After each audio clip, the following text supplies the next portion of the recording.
Well, today with us from Third Mutual is Lynn Jarrett, and welcome, Lynn. Great to have you back again. Thank you.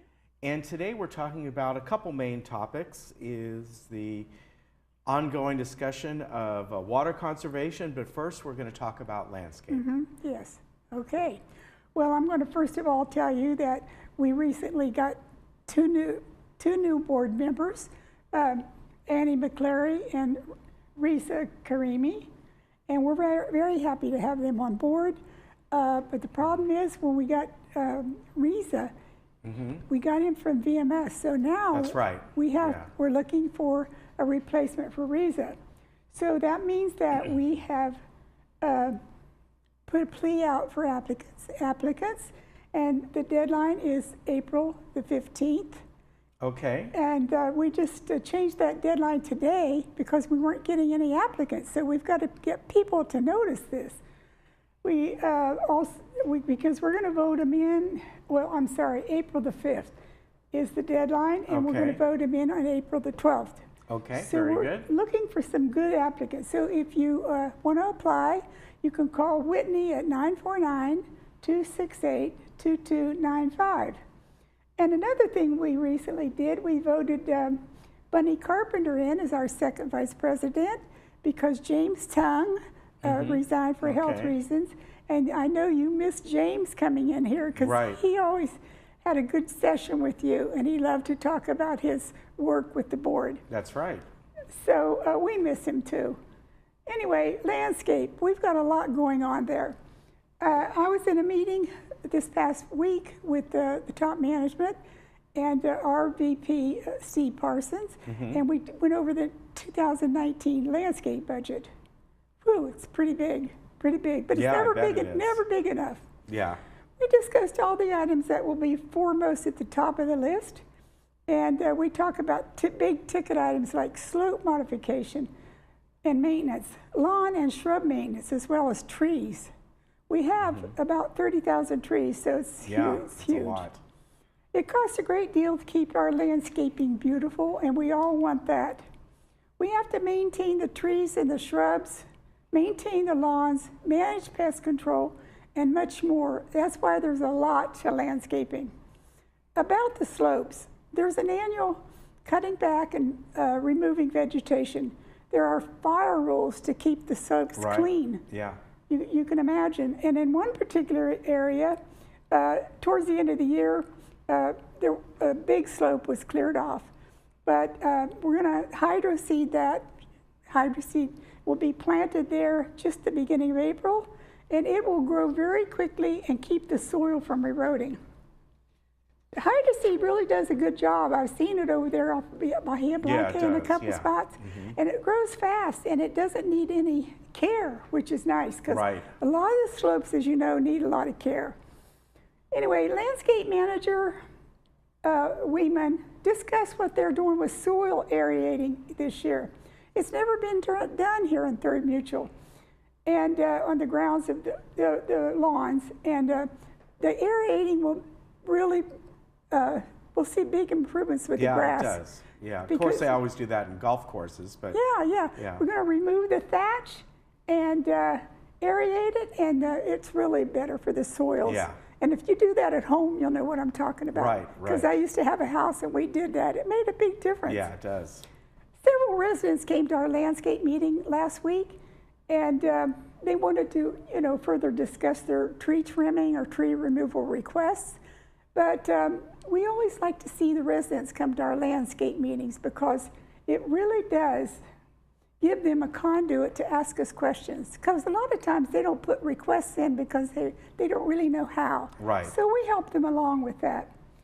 On turf reduction or landscape modernization, the contract has just been signed to design what's being done with the first project.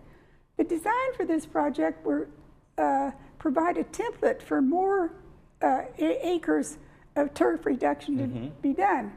We really want to call that modernization, because that's what it is. Now, when the renderings are complete, we're going to ask some of the residents come in and get their feedback. They'll get to see, we'll put them up on the big screen, and we'll get their feedback. It'll be really great, but I think they'll be happy to see what's coming in the future. Okay.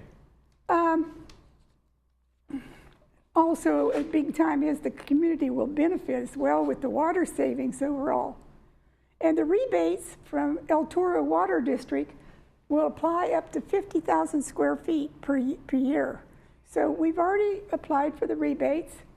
But the biggest thing is on the question of a lot of our minds in the village is the herbicide trials to replace Roundup. And I know you've heard a lot about that.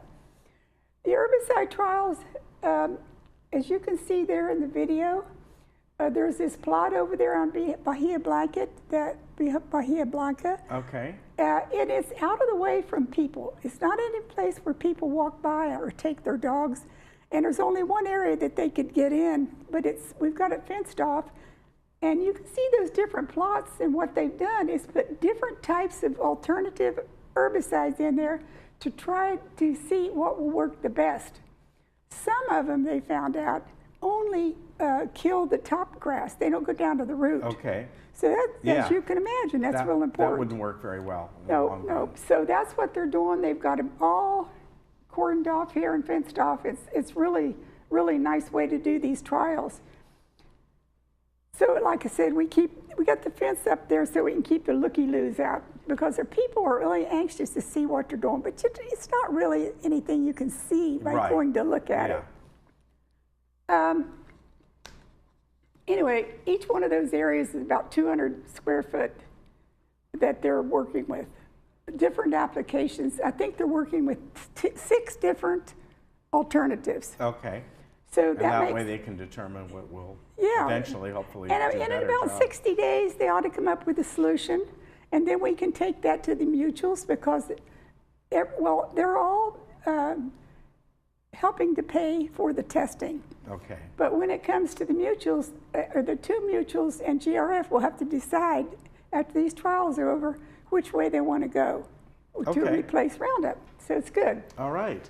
Water conservation. It's what we talk about, a lot of water in conjunction with landscaping, because they go hand in hand. But the problem with the water is, it just goes up year after year. And even though we've had a lot of rain in the fall and in the springtime, you'd think we would not be in a drought situation, but we are. We're in a moderate drought situation. We're still asking residents to conserve water, because we have no reservoirs or dams to dam up the water and save it. So that's what's unfortunate. We have to depend on Northern California waters. And it's a guessing game as to how much snow and rain they're going to get.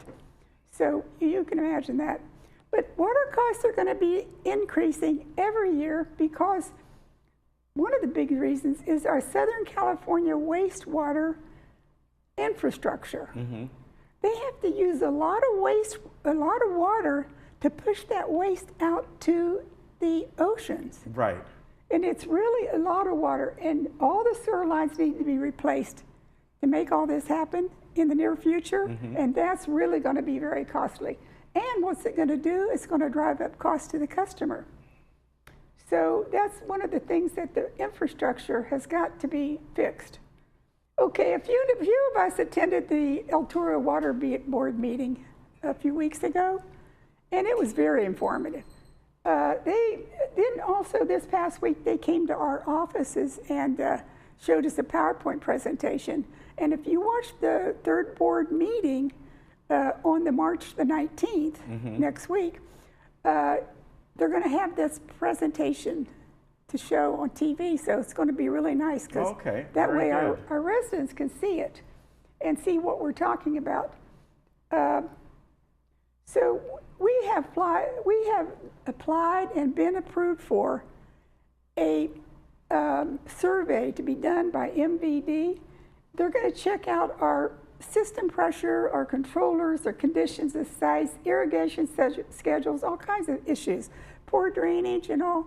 And then they're going to come back and give us a wonderful report about how we can, fix a lot of the problems that we may have, because we know we have problems with our irrigation systems are old. And this will prove to be a really valuable tool for landscaping and how they can implement improvements. So I'm excited to hear that. The installations of the dryer replacements, I know you've been hearing about that for a month or more. And the installation is almost complete now, and the people really love it. I got a call last night from one of my neighbors who told me that now her husband can do the laundry. He has no excuses because the dryers now and washers have pedestals underneath of them. So that saves your back. Yeah. So that was great. Anyway, I wanted to tell you that the GVA bi-monthly meeting will be held this week on Thursday, March the 13th in Clubhouse 5 at 10 o'clock. And the fire OCFA, the fire department, is going to come and give us about a 1-hour presentation. It's going to be really interesting. And there we're going to have free low-flow shower heads to give out free and blue water tablets to check your toilets for leaks, because we got to do our part in helping with this whole situation with the water savings.